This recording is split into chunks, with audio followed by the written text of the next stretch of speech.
versículo de memoria.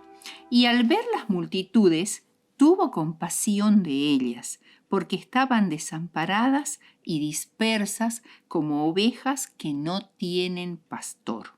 Mateo 9:36. La lección de esta semana, que es la número 8 del folleto, que, como todos sabemos, hablan de la importancia de testificar y de la importancia de hacer amigos para Cristo. Esta lección nos llama a ministrar como Jesús. Y eso presupone que nos planteemos primero cómo ministraba Jesús. Al leer los evangelios, comprendemos, en primer lugar, que el suyo fue un ministerio de amorosa compasión. La compasión tiene que ver con una profunda identificación con la situación y las necesidades de los demás, con un sentir dentro de nosotros mismos el sufrimiento, el frío, el hambre, las carencias que padecen los demás. Jesús vino a este mundo como el siervo infatigable de las necesidades del hombre. Mateo 8:17 dice: Él mismo tomó nuestras enfermedades y llevó nuestras dolencias. Su compasión no conocía límites. Todo el día servía a los que acudían a él y al anochecer atendía a los que habían tenido que trabajar penosamente durante el día para ganar el escaso sustento para sus familias. Eligió llevar una vida de continua abnegación. Cerró su taller de carpintero en Nazaret para vivir una vida de un predicador itinerante. No tenía hogar, excepto cuando la bondad de sus amigos proveía a sus necesidades. Llevó la vida de los más pobres y anduvo y trabajó entre los menesterosos y sufrientes, sin que lo reconocieran ni lo honraran como rey del universo. Siempre se lo veía paciente y alegre, atendiendo las necesidades de todos.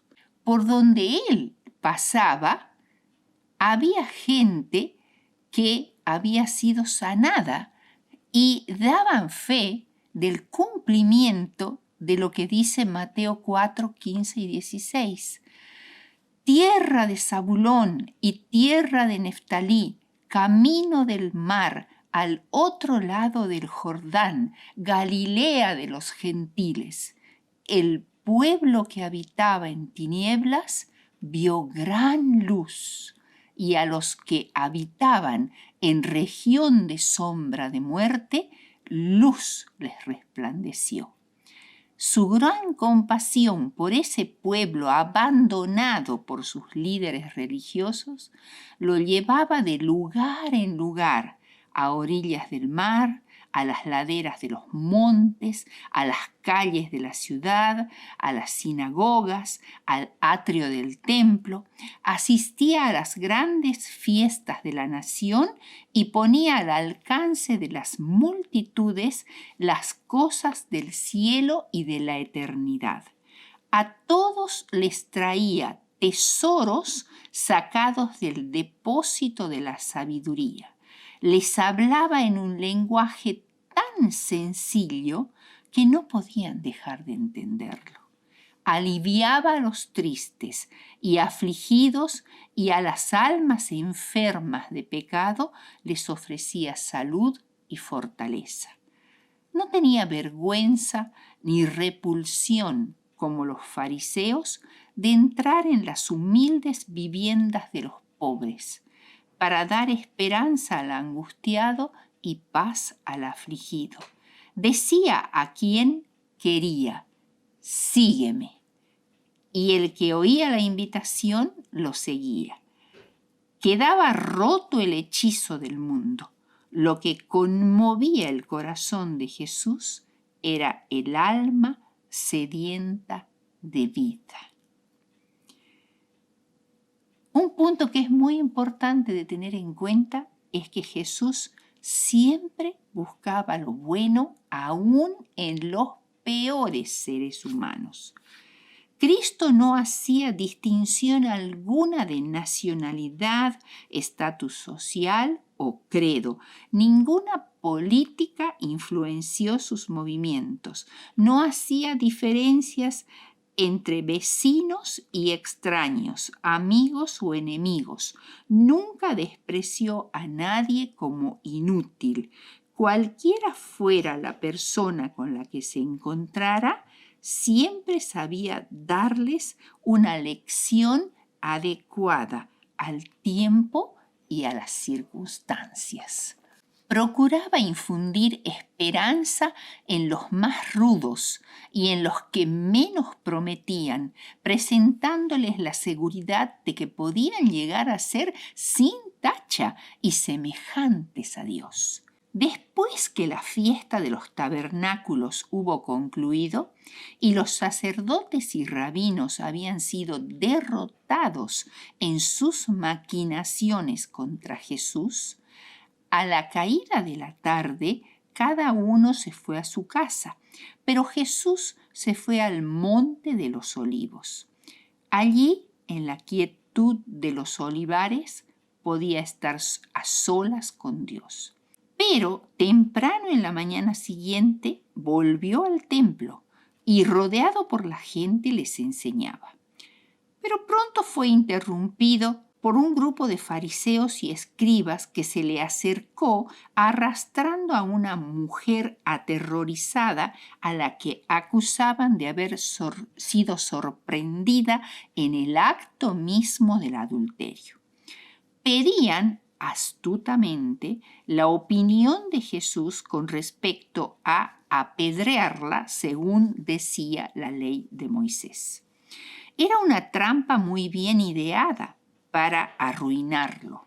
Si absolvía a la mujer, se lo acusaría de despreciar la ley de Moisés. Si la declaraba digna de muerte, sería acusado ante los romanos por arrogarse o atribuirse una autoridad que solo ellos tenían, que era la pena de muerte. Jesús miró la escena. La temblorosa víctima avergonzada, los dignatarios de rostro duro sin compasión humana, y su espíritu puro sintió repugnancia ante el espectáculo. Sin dar señales de haber oído la pregunta, se agachó y se puso a escribir algo en el polvo del suelo del templo. Impacientes ante la demora y ante la presunta indiferencia de Jesús, los delatores se acercaron, agachándose, curiosos, para ver lo que escribía Jesús, pero cuando leyeron las letras en el polvo, espantados, pudieron presenciar ante ellos los secretos culpables de su propia vida. Jesús solo se limitó a decirles: el que de vosotros esté sin pecado, sea el primero en arrojar la piedra contra ella. Y seguía escribiendo. Fríos y temblando de miedo, con la cabeza gacha, escaparon furtivamente. Jesús se irguió y mirando a la mujer le dijo: Mujer, ¿dónde están los que te acusaban? ¿Ninguno te condenó? Ninguno, Señor, dijo ella. Entonces Jesús le dijo: ni yo te condeno. Vete y no peques más. El corazón de la mujer se enterneció y se arrojó a los pies de Jesús, expresando con sollozos su amor agradecido y confesando sus pecados con amargas lágrimas. Esto fue para ella el principio de una vida nueva, de pureza y paz, consagrada a Dios, y llegó a ser una de sus seguidoras más fervientes. Jesús conoce las circunstancias particulares de cada persona. Cuanto más grave es la culpa del pecado, tanto más se siente atraído hacia el que está más desesperadamente enredado en los lazos del enemigo. Con su propia sangre, Cristo firmó los documentos de emancipación de la humanidad. Como tercer punto vamos a ver que Jesús no evitaba a los pecadores para no contaminarse. Recordemos entonces que primero él tenía un ministerio de amorosa compasión por los demás.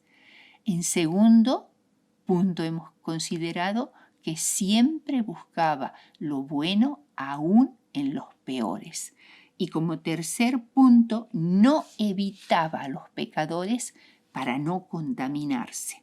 Los dirigentes de Jerusalén consideraban con desprecio a la gente ignorante y sencilla de Galilea o a la de los demás pueblos del territorio de Israel, a la que generalmente hacían referencia como Am-Aretz, que literalmente quiere decir gente de la tierra, así despreciativamente.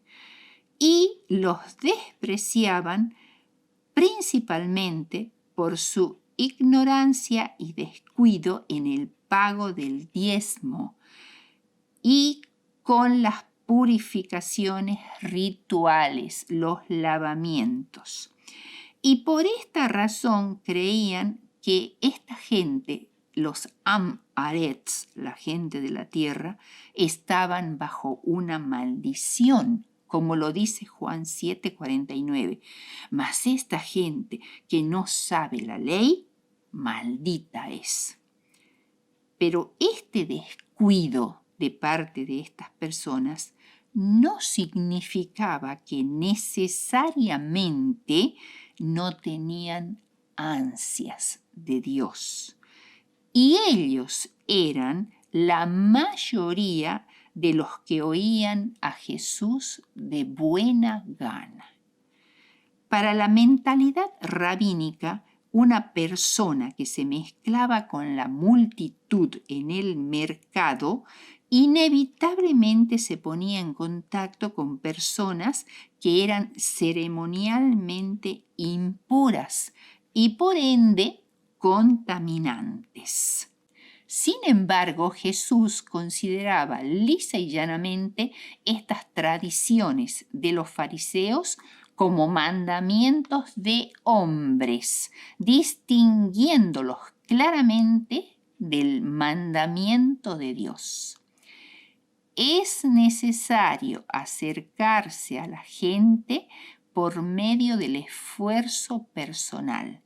Hay que aliviar a los pobres, atender a los enfermos, consolar a los afligidos y dolientes, instruir a los ignorantes y aconsejar a los inexpertos. Hemos de llorar con los que lloran y regocijarnos con los que se regocijan. Servicio Cristiano, página 63. Toda cabeza está enferma y todo corazón doliente. Desde la planta del pie hasta la cabeza no hay en él cosa sana, sino herida, hinchazón y podrida llaga, dice Isaías 1, 5 y 6. Pero Jesús, al humanarse, no se contamina. Su presencia es virtud curativa para el pecador. Cualquiera que se postre a sus pies, diciéndole con fe: Señor, si quieres, puedes limpiarme, oirá esta respuesta: quiero, sé limpio. Cuarto punto. Palabras alentadoras y llenas de gracia. Sabiéndolo o sin saberlo, todos, sin excepción, estamos trabajados y cargados. Todos gemimos bajo el peso de cargas que solo Cristo puede quitar. Y a todos Jesús, con ternura, nos dice: llevad mi yugo sobre vosotros y aprended de mí, que soy manso y humilde de corazón, y hallaréis descanso para vuestras almas. Mateo 11:29. El ejemplo del Salvador debe servirnos de modelo para nuestro servicio en pro de los tentados y extraviados. Debemos manifestar hacia los demás el mismo interés, la misma ternura y longanimidad que Él manifestó hacia nosotros. Cuando veamos a hombres y mujeres necesitados de simpatía y ayuda, no nos preguntemos: ¿son dignos? Sino: ¿cómo puedo beneficiarlos? Delicada obra es trabajar con las mentes. Necesitamos más simpatía cristiana para con los pobres y los que padecen, con los que luchan y son muchas veces sorprendidos en faltas, para los que van pecando y arrepintiéndose, los tentados y desalentados. Los publicanos y las rameras han de oír la invitación de Dios. Ve por los caminos y por los vallados y fuérzalos a entrar para que se llene mi casa. Mediante la bondad y la compasión, la invitación llega a ser un poder compulsor para levantar a los que están sumidos en las abismales profundidades del pecado. Hay que conducir a los seres humanos a que sientan que no es demasiado tarde para ser hombres. Cristo honró al hombre con su confianza y así le confirió honor. Cuando decimos hombre, recordemos que estamos hablando del ser humano en general, hombres y mujeres. Aún a quienes habían caído más bajo, los trataba con respeto. Era un dolor continuo para Cristo arrostrar la enemistad, la depravación y la impureza, pero nunca dijo nada que mostrara que su sensibilidad había sido herida u ofendida, su gusto refinado. Cualquiera que fueran los hábitos malignos, los fuertes prejuicios o las pasiones despóticas de los seres humanos, siempre les hacía frente con ternura compasiva. Despertemos esperanza en los corazones. Considérate a ti mismo, no sea que tú también seas tentado. Si sentimos nuestras propias flaquezas, nos compadeceremos de las ajenas. Es siempre humillante que se nos señalen nuestros errores. Nadie debe amargar tan triste experiencia con censuras innecesarias. Nadie jamás fue regenerado con oprobios. El espíritu tierno, el proceder gentil y persuasivo puede salvar al extraviado y cubrir multitud de pecados. No se debe destruir la autoestima. Recordemos que Isaías dice que Jesús nunca apagaría esa pequeña vela que apenas estaba llameando, ni tampoco quebraría la caña cascada. Debemos tratar de entender la debilidad de los demás. Muchos viven sin que nadie los entienda ni los aprecie, llenos de desesperación y angustia. Sin embargo, tienen intensas ansias de obtener perdón y paz. No les digan una sola palabra que ahonde su dolor. Por el contrario, preséntenles al Salvador compasivo. Como quinto punto, nos preguntaremos, ¿por qué Jesús curaba a los enfermos? Jesús tuvo un triple ministerio de enseñanza, de predicación y de sanación. Podríamos preguntarnos si Jesús pensó que no valía la pena curar a los enfermos, ya que estas personas probablemente volverían a enfermarse y a sufrir y eventualmente morirían. Aún las personas que Jesús resucitó durante su ministerio terrenal volvieron a morir. A pesar de que la ciencia médica ha logrado curar o mejorar a muchos enfermos, vemos a diario que nuevas enfermedades aparecen o antiguas se multiplican. Sin embargo, Jesús no buscaba meramente ser un taumaturgo, es decir, un milagrero que sanaba a los enfermos para que simplemente pudieran regresar a sus vidas de pecado más saludables o para continuar viviendo en una complacencia egoísta. Veamos las razones o los objetivos que Cristo tenía al curar a los enfermos.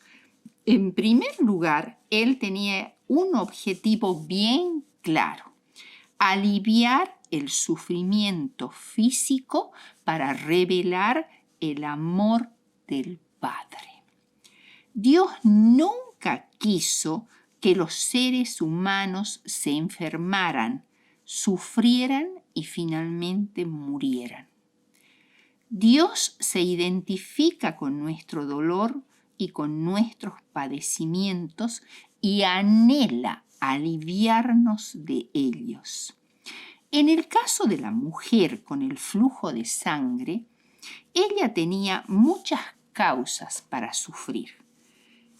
Padecía una enfermedad crónica que llevaba ya 12 años y que había agotado sus recursos económicos, sus esperanzas de curarse.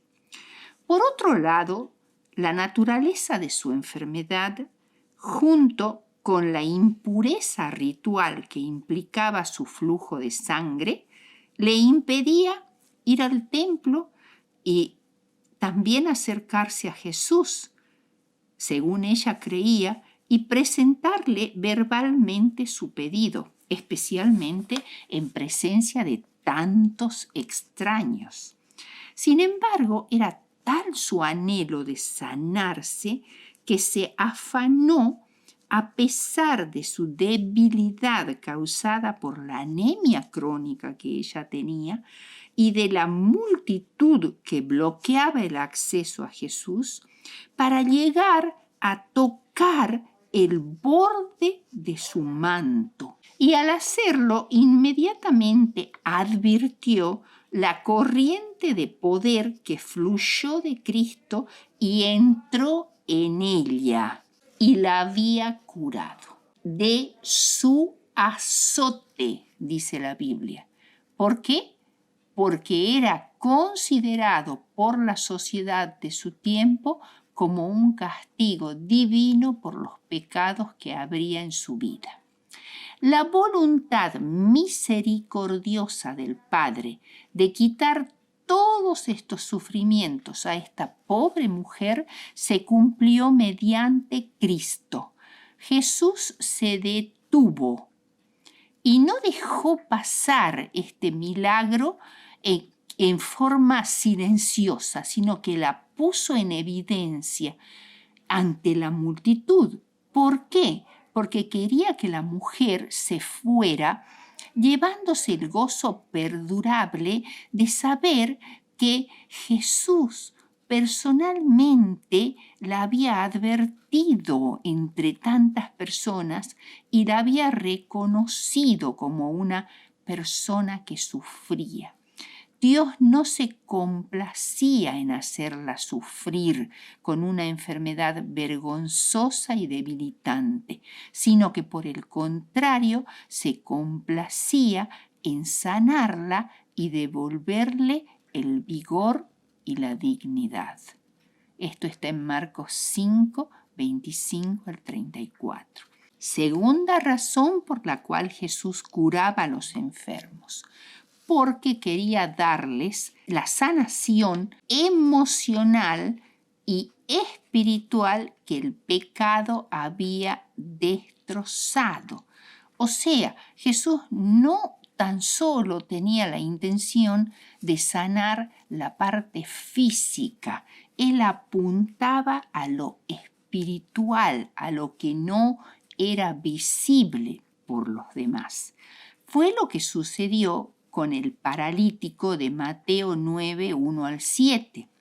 El paralítico, que obviamente no podía valerse por sí mismo, fue traído en una rústica estera de paja por 4 amigos y fue bajado por el techo, que lo levantaron ante la imposibilidad de abrirse paso por la puerta de la casa a causa de la multitud. Esto revela la desesperación de este pobre enfermo imposibilitado desde hacía mucho tiempo. Jesús, al verlo, le dijo tiernamente: «Hijito mío, tus pecados te son perdonados». El paralítico había llegado a lo largo de los muchos años de sufrimiento a la conclusión que su dura enfermedad y que su sufrimiento se debía a sus propios pecados y a la violación de las leyes de la salud. Aquí Jesús, al obrar este doble milagro, o sea, perdón de pecados y curación física, resaltó que para hacer caminar al paralítico se necesita poder y que para perdonar pecados se necesita autoridad. Debía ser eliminada la causa de la enfermedad antes que el sufriente pudiera ser liberado de ella. La curación del cuerpo sin la curación del alma solo podía resultar en una repetición de la conducta que había provocado la enfermedad. Por ello, Cristo, antes de proporcionarle un cuerpo nuevo, le dio un corazón nuevo. Tercera razón por la que Jesús hacía milagros de curación. Jesús, mediante los milagros de curación, quería que la gente no sufriera innecesariamente enfermedades que pueden ser prevenidas. Cuando se halló con el paralítico del estanque de Betesda, que ya estaba sanado, en el atrio del templo, le dijo: «Mira, has sido sanado, no peques más para que no te venga alguna cosa peor». Juan 5:14. Por este consejo de Jesús no debe llegarse a la conclusión de que la enfermedad es un castigo divino por la vida de pecados del que la sufre, sino que esta declaración de Jesús revela claramente que una conducta que no respeta las leyes de la salud traerá inevitablemente como consecuencia la enfermedad. Hay enfermedades en todas partes y la mayoría de ellas podrían evitarse prestando atención a las leyes de la salud. Hay gran necesidad de conocer cómo vivir para conservar la salud. Muchos perdieron su dignidad humana y deben recuperarla. Muchos tienen que luchar contra poderosas tendencias heredadas hacia el mal. Recuerden los cristianos que no trabajan solos, ya que la tarea no es sencilla ni fácil. Los ángeles comparten el servicio de los sinceros hijos de Dios.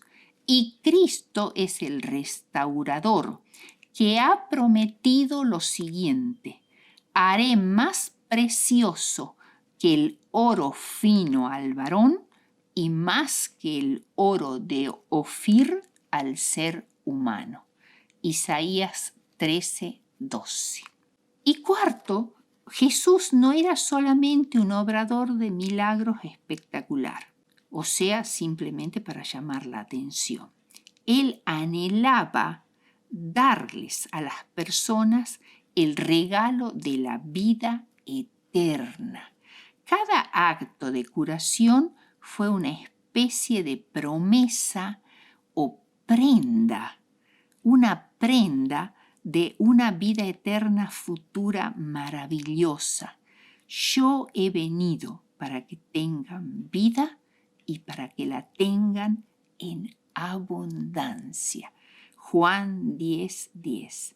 Jesús veía no tan solo las necesidades manifiestas, como el hambre, la sed, el cansancio, el sufrimiento físico, la pobreza, sino las necesidades más profundas y ocultas del alma, como la necesidad de ser perdonado, de confesar negros pecados escondidos en lo más profundo del ser, necesidad de ser amado, necesidad de amistad, necesidad de gratitud y de reconocimiento que todos tenemos en nuestro interior y Él deseaba satisfacer. Y finalmente, como conclusión, una pregunta. ¿Cuál es nuestro ministerio hoy? Y como respuesta hay una cita que, aunque fue escrita a fines del siglo XIX, principios del siglo XX, pareciera que fue escrita ayer. Escuchemos. Vivimos en medio de una epidemia de crímenes, frente a la cual los hombres pensadores y temerosos de Dios se sienten horrorizados. Es indescriptible la corrupción prevaleciente. Cada día nos trae revelaciones de luchas políticas, cohechos y fraudes. Cada día trae su registro doloroso de violencia, anarquía, indiferencia para con los padecimientos humanos, brutalidades y muertes alevosas.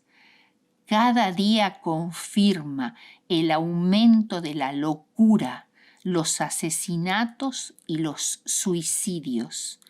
Y mientras abundan estos males en el mundo, es demasiado frecuente que el Evangelio se predique con tanta indiferencia que solo hace una débil impresión en la conciencia o en la conducta de los hombres. En todas partes hay corazones que claman por algo que no poseen. Suspiran por un poder que les dé dominio sobre el pecado, un poder que los libre de la esclavitud del mal, que les dé salud, vida y paz. El mundo necesita hoy una revelación de Cristo, el mártir del Calvario, que quita el pecado del mundo. Nuestro alto deber y precioso privilegio es llevar adelante este ministerio. Muchas veces reflexionamos ahora. Con angustia nos preguntamos cómo lo haremos en este tiempo de pandemia.